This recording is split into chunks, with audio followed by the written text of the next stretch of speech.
A paz de Deus, de nosso Salvador, Jesus Cristo a todos. Sejam todos muito bem-vindos a mais um devocional aqui do meu canal, para a honra e glória do Senhor Jesus Cristo. E hoje nós vamos aprender com a palavra de Deus no livro de Juízes, capítulo 3, do verso 12 em diante. Vamos concluir o capítulo, né? E este capítulo ele vai nos ensinar sobre a história de Eude e Sangar, que são dois juízes de Israel. E eles vão nos dar uma lição muito importante para você se libertar da opressão maligna, tanto da opressão espiritual, das hostes da maldade, né, dos principados, que são os demônios, né? Eles oprimem o povo de Deus e querem nos escravizar no pecado, para que a gente possa pra gente não poder alcançar a salvação pela fé em Cristo Jesus. Mas se você aprender com o Eude e com o Sangar, com a palavra de Deus aqui, né, e tiver fé em Jesus Cristo e praticar a sua palavra, você será liberto e você não vai passar pela opressão do maligno. Você vai ter uma proteção, você vai estar revestido das armaduras de Deus, né? Santo é Jesus Cristo. Então é uma lição muito importante para nós. E também, não só da opressão maligna espiritual, mas da opressão física também. Nós vemos no noticiário, né, quantos ditadores, quantos governantes tirânicos existem no mundo que oprimem o seu povo, né? Então aqui está a receita de como se libertar dessas opressões, né? Tá tudo muito bem claro. Por isso que esses regimes ditatoriais, eles perseguem os cristãos. Porque o povo cristão é um povo que tem esperança. E na Bíblia tem a receita para você poder se libertar desses povos, né?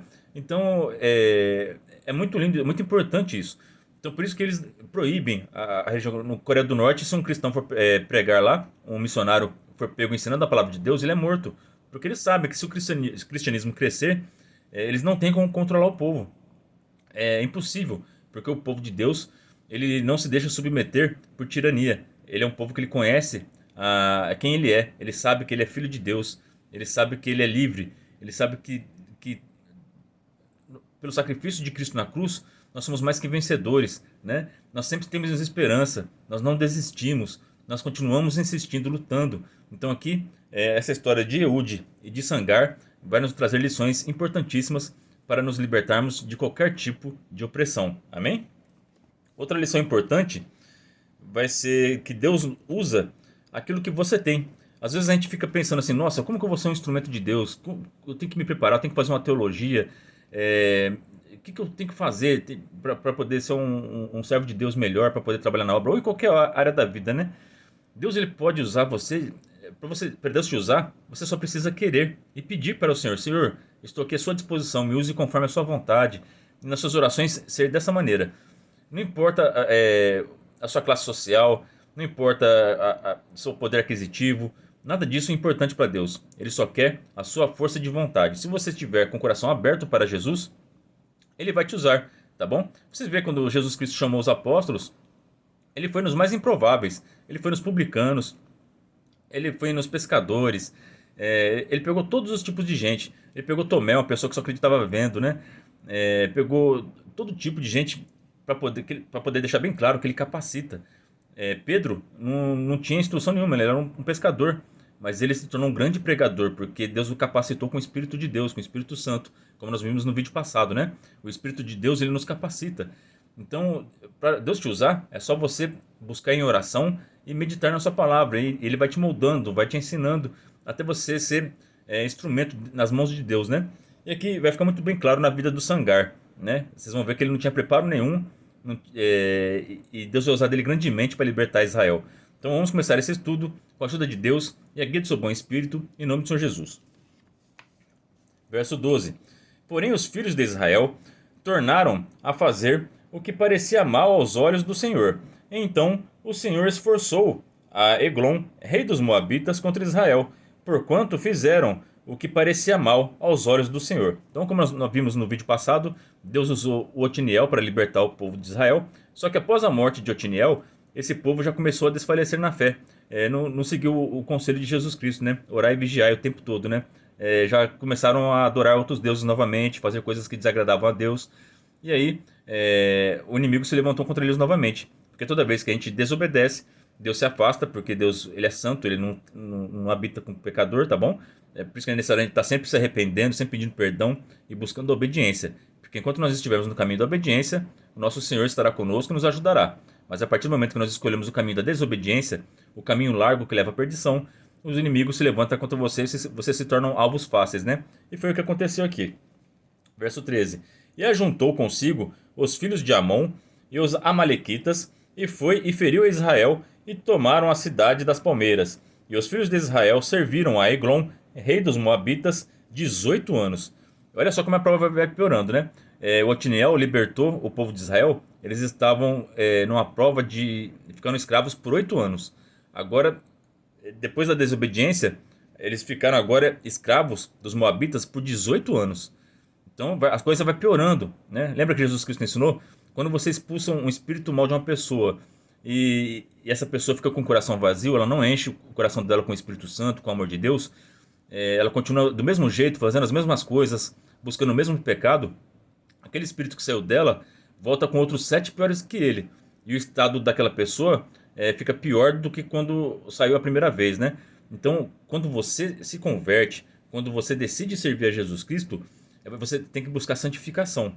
Porque se você voltar a se sujar na lama, você vai ficar num estado pior do que quando Jesus te tirou de lá. Tá bom? Então, a gente tem que temer a Deus, tá certo? E não pode se desviar nem para a esquerda nem para a direita.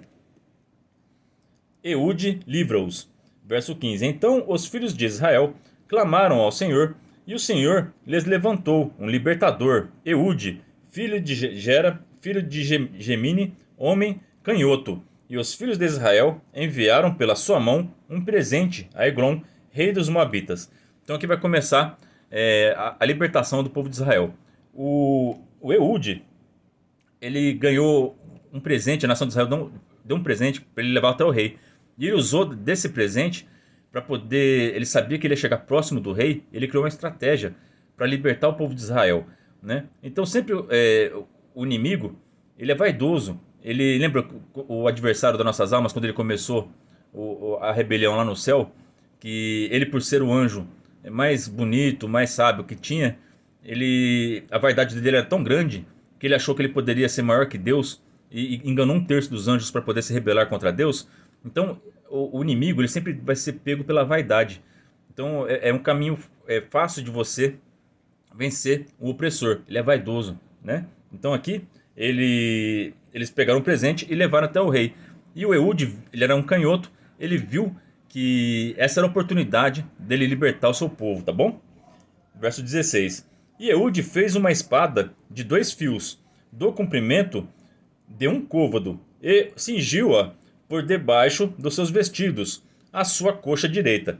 1 côvado é mais ou menos o tamanho do antebraço aqui, tá? Desse osso aqui até o cotovelo. Então era uma espada pequena, né? E ele colocou essa espada na sua coxa direita. Então era uma espada de 1 côvado, mais ou menos do tamanho do antebraço, e ele colocou ela escondida na sua coxa direita, debaixo das suas roupas, né? E ele já foi com esse plano de quando levasse o presente até o rei, ele iria matar o seu opressor, né? Verso 17. E levou aquele presente a Eglon, rei dos Moabitas. E era Eglon um homem muito gordo. E sucedeu que, acabando de entregar o presente, despediu a gente que trouxera o presente. Então o rei caiu na armadilha. Então, quando o opressor ele oprime um povo por muito tempo, ele já estava dominando a nação de Israel por 18 anos, né? Então ele já estava muito envaidecido, ele já achava muito grande, muito poderoso, né? O orgulho dele estava lá em cima. Então ele achava que o povo de Israel era incapaz de alguma rebelião, era incapaz de alguma revolta contra ele. Então ele não viu, ele não sentiu perigo ao receber aquele presente. Ele baixou a guarda, né? Porque toda pessoa que é muito prepotente, muito orgulhosa, ela acaba se descuidando, porque ela se acha o máximo, ela acha que não tem como ninguém derrotar ela. E aí que ela se engana. Essa é a fraqueza dos opressores e dos orgulhosos, porque eles dão essas brechas e Deus usa dessas brechas para derrotar os seus adversários, tá bom?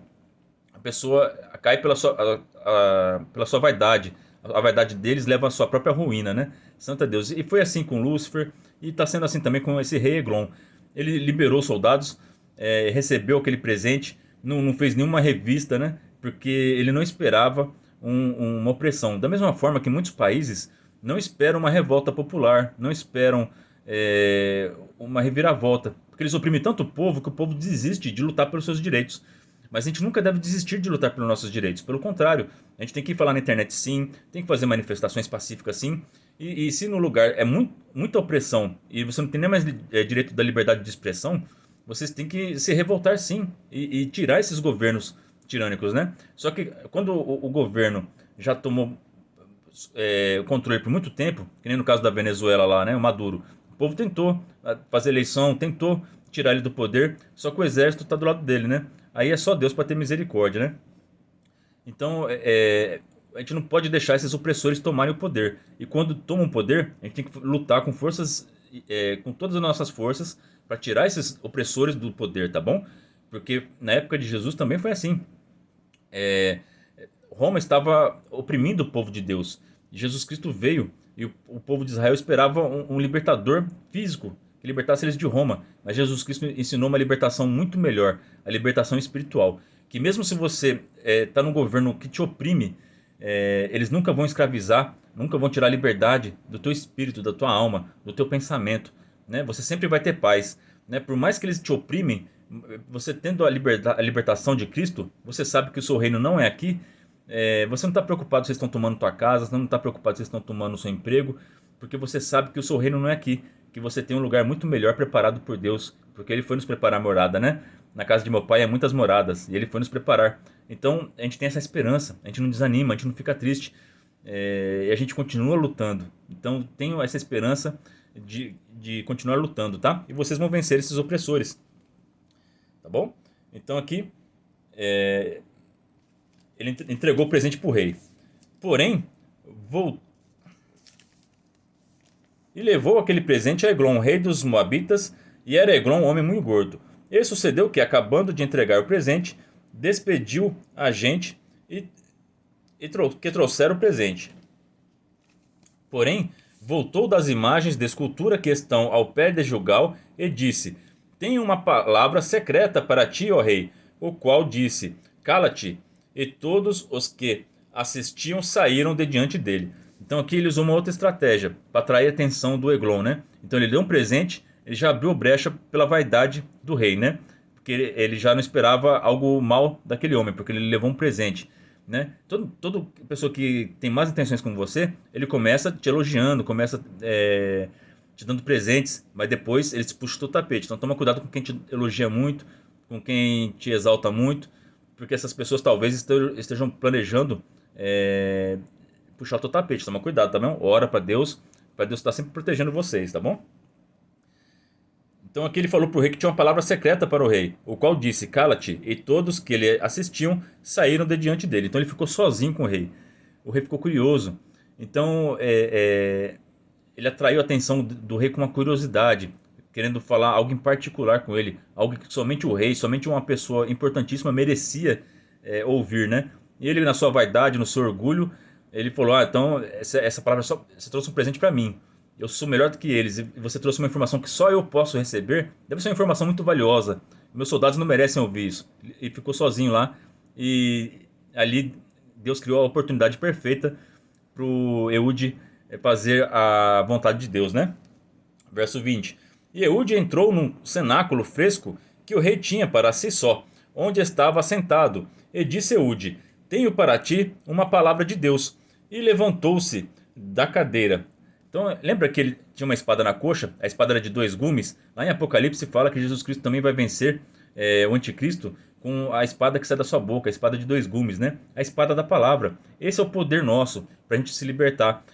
Entra nas redes sociais e, se você está vendo injustiça, vamos falar, protesta contra essas injustiças. A gente tem que encher a internet da palavra de Deus, da justiça de Deus, do que é certo, do que é errado, tá bom? Senão, pelo silêncio dos bons, o mal cresce. Então é necessário a gente falar, usar a palavra de Deus, a espada de 2 gumes, que está na coxa do Senhor, Santo é Deus, Rei da Glória, Santo é Jesus Cristo. Então usemos da palavra na internet, na sua família, na sua faculdade, onde você estiver, anuncie a Cristo, anuncie as verdades da Bíblia, tá bom? E o rei ficou todo interessado, né, e levantou da sua cadeira. Então Eude estendeu a sua mão esquerda e lançou mão da espada da sua coxa direita. Ele a cravou no ventre. Então ele enfiou a espada da coxa com a mão esquerda dele no ventre do rei Eglon. E vocês viram que o Eude, ele fez a sua própria espada. Ele não quis comprar nenhuma espada, ele fez ela com esse propósito. Ele já tinha essa estratégia. Ele ficou até com medo de comprar de alguém essa espada, de alguma espada, para alguém ir lá e denunciar para o rei e o rei se preparar contra ele. Então ele fez a sua espada no secreto, com um sentimento. Então fica essa lição para nós. Quando você tem um propósito, faça você mesmo aquilo. Não dependa dos outros para você fazer, porque eles não estão com o mesmo propósito que você. E muito provavelmente vai dar errado o seu plano. Então você tem um propósito, você tem um plano. Guarda no secreto você e Deus, que nem eu, ele aqui. Ele fez, era ele Deus, ninguém sabia disso. Ele não contou para ninguém. Ele fez a espada no secreto e colocou escondida para no momento certo ele usar, tá certo?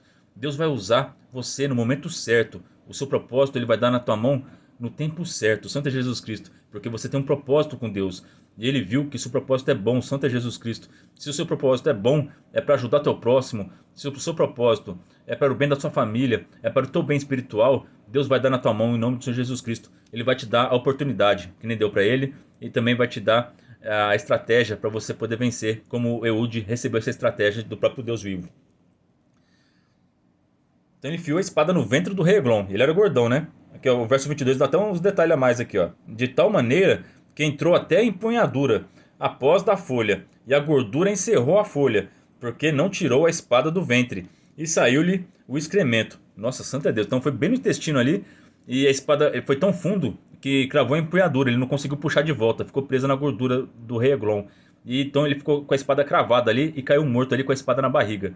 Olha que fim terrível, né, de um rei que oprimiu o povo de Deus, né? Então a gente tem que orar por Israel, tá? Todo aquele que se levanta contra Israel será julgado, tá bom? Mesmo por permissão de Deus, tá? Porque esse rei Eglon aqui, por permissão de Deus, ele atacou Israel, tá bom? Porque Israel estava em desobediência. Mas quando Israel volta aos caminhos do Senhor, Deus julga aqueles povos ímpios, tá certo? Da mesma forma na nossa vida, né? Se você é crente, se você aceitou Jesus Cristo, você é fiel a Deus, você vem a se desviar, Deus permite o inimigo atacar a tua vida. Mas quando você se arrepende e volta para os caminhos do Senhor, Ele manda um anjo e manda o inimigo embora e não tem quem pode com você, tá bom? Ai daqueles que mexem na menina dos olhos do Senhor. Deus ama a sua igreja, tá bom? Mas a igreja é fiel, a igreja que está em obediência. Se você se desviar, perde toda a proteção e aí o negócio fica feio pro teu lado, tá bom? Então Eude saiu à sala e cerrou sobre eles as portas do cenáculo e as fechou. E saindo ele vieram os seus servos e viram, e eis que as portas do cenáculo estavam fechadas, e disseram: sem dúvida está cobrindo seus pés na recâmara do cenáculo fresco.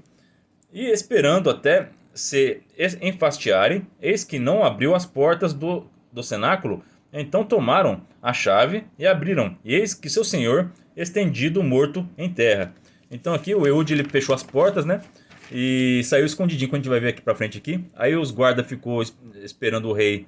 Era uma coisa normal que ele fazia, de tomar o ar ali naquele cenáculo. E ficou esperando, viram que ele não abria, que ele não saía. Eles pegaram a chave, abriram e encontraram ele morto. Mas enquanto isso, ó, o que aconteceu aqui, ó. E Eude escapou enquanto eles se demoravam, porque ele passou pelas imagens de escultura e escapou para Serate. Então ele escapou, ele deu a volta pelas imagens de escultura, os soldados não viram ele, e quando abriram a porta, só encontraram o corpo do rei Eglon morto lá no chão, né? Agora que vai começar, isso foi o princípio, né? Ele venceu a raiz do mal. A raiz do mal era aquele rei Eglon que dominou eles. Só que eles ainda tinham todo o exército do rei Eglon para vencer, né? Então na nossa vida, às vezes você está sendo oprimido por um pecado, por um vício, né? Por exemplo, você tem um vício da bebida. Você começa a sair dessa opressão buscando a igreja. A igreja você conhece Jesus Cristo e ele te liberta pela palavra da bebida. Só que depois a luta não acabou. Você tem que continuar lutando todos os dias contra o desejo. Às vezes você vai estar passando na frente no bar e você vai sentir o desejo de entrar nesse bar. Você tem que lutar. Ainda não acabou a batalha. Você tem que guerrear até que não tenha mais o desejo no teu coração. E é assim em todas as áreas da nossa vida que nós precisamos de libertação. Qualquer tipo de vício, qualquer opressão maligna, se você tem um espírito mau, você foi na igreja e aquele espírito não foi embora, você tem que buscar o Senhor em oração, pede para os irmãos orar mais forte por você e você vai ser liberto. Se você está tendo pesadelo, se você não consegue dormir de noite, busca o Senhor Jesus Cristo. Esse é o princípio, esse é o começo para derrotar o teu opressor, tá bom? Mas depois você tem que continuar lutando, orando, se alimentando da palavra de Deus, indo na igreja frequentemente. para você continuar na paz do Senhor, tá bom? E sucedeu que, entrando ele, tocou a buzina nas montanhas de Efraim. E os filhos de Israel desceram com ele das montanhas e ele adiante deles. Então aqui ele tocou a buzina e chamou o povo de Deus, falou que o rei estava morto e que agora era a chance, a oportunidade que eles têm para se libertarem, né? E o povo viu aquele sinal de Deus, que ele conseguiu fazer o mais difícil, matar o rei. Então agora é que ele vai fazer um discurso para encorajamento e motivação. Nós precisamos ouvir a palavra de Deus na igreja, ou através desses vídeos, ou na leitura da palavra, para a gente ficar motivado, para a gente não desistir. Porque se você não escuta palavras de esperança, de motivação, você vai desistir no meio do caminho. E você vai continuar sendo oprimido pelos seus vícios, pelo pecado, qualquer coisa que te oprime. Então você tem que se alimentar de esperança. E a palavra de Deus, ela nos dá esperança, tá bom? Olha o discurso dele aqui. E disse-lhe: segue-me, porque o Senhor vos tem dado a vossos inimigos, os moabitas, na vossa mão. E desceram após dele e tomaram os vales do Jordão, a Moabe, e a nenhum deixaram passar. Então eles, no Rio Jordão, tinha algumas partes que eram mais rasas, que dava para o povo passar o rio, né? Então eles ficaram ali para que nenhum moabita pudesse fugir por ali. E eles foram cheio de motivação, cheio de coragem, porque eles ouviram a palavra de Deus que os motivou e receberam a promessa que Deus entregou eles nas suas mãos e foram com confiança. E quando a gente batalha com confiança, a vitória é certa, tá bom? Verso 29. Naquele tempo feriram dos moabitas uns 10.000 homens, todos corpulentos e todos homens valorosos, e não escapou nenhum. Assim foi subjugado Moabe naquele dia debaixo da mão de Israel, e a terra sossegou 80 anos. Olha só. Então, pela obra de libertação do Eude, Israel ficou liberto por 80 anos. Só que depois desses 80 anos, eles voltaram a esquecer tudo que eles passaram e começou a pecar de novo. Aí os filisteus oprimiram eles. Aí Deus vai levantar outro juiz agora, né? Isso tudo resumido no verso 31, né? Tem poucas informações sobre ele, mas deve ter sido incrível isso aqui, ó. Verso 31. Depois dele foi Sangar, filho de Anate, que feriu a 600 homens dos filisteus com uma aguilhada de bois. E também ele libertou Israel. Eu vou colocar aqui na tela o Sangar com o aguilhão de bois, né? É como se fosse uma lança, né? Usava para fazer os animais andarem mais. Então, muito provavelmente, o Sangar, ele cuidava do gado, né? Ele era um homem simples do campo. Ele não era um guerreiro, né? Mas da mesma forma que Deus foi com Sansão, Sansão não teve treinamento de guerra nenhum. Ele só tinha, o Espírito de Deus estava sobre ele. E ele venceu 1.000 filisteus, né? E aqui o Sangar, mesma coisa. Ele sem treinamento nenhum, um homem do campo, não usou uma arma militar, ele usou um instrumento para cuidar de gado. Ele venceu 600 filisteus, que era um povo acostumado com batalha. Então Deus, ele vai usar aquilo que você tem, meu irmão. O rei Davi, ele venceu o gigante, não foi com a armadura do Saul, não foi com a espada do Saul. Ele venceu o gigante com a funda, que ele muito provavelmente usava todos os dias, ele treinava, né? Tanto que ele gostava da funda, que no seu exército fala que os soldados do Davi, eles acertavam um fio de cabelo com a funda. Então eles treinavam aquilo lá, né? Então Deus vai usar aquilo que você tem, aquilo que você faz de melhor. Mesmo que ninguém enxergue as suas qualidades, nosso Deus, ele conhece o teu coração, ele sonda o seu coração, ele sabe as suas qualidades. Ele vai usar as suas qualidades para envergonhar o inimigo, para confundir o sábio, o santo é Deus. Ele vai te capacitar e você vai ser mais que vencedor em Cristo Jesus. Como Deus usou de Sangar, Deus usará de você também, usará de mim para fazer a diferença nessa terra. Então vamos praticar o bem, vamos ensinar o bem. Não aceite impunidade, não aceite a injustiça. Declare a injustiça, mostra o que é luz, mostra o que é trevas, para que esse mundo, o reino de Deus possa vir e Jesus Cristo governe com justiça, com vara de ferro, esse mundo no seu milênio, no seu governo milenar. Essa é a palavra para nós hoje. Deus abençoe a vida de todos vocês. Orem a Deus por mim e pela minha família, e que Deus seja sempre hoje eternamente louvado, em nome de Jesus Cristo, que vive e reina para todo sempre. Amém.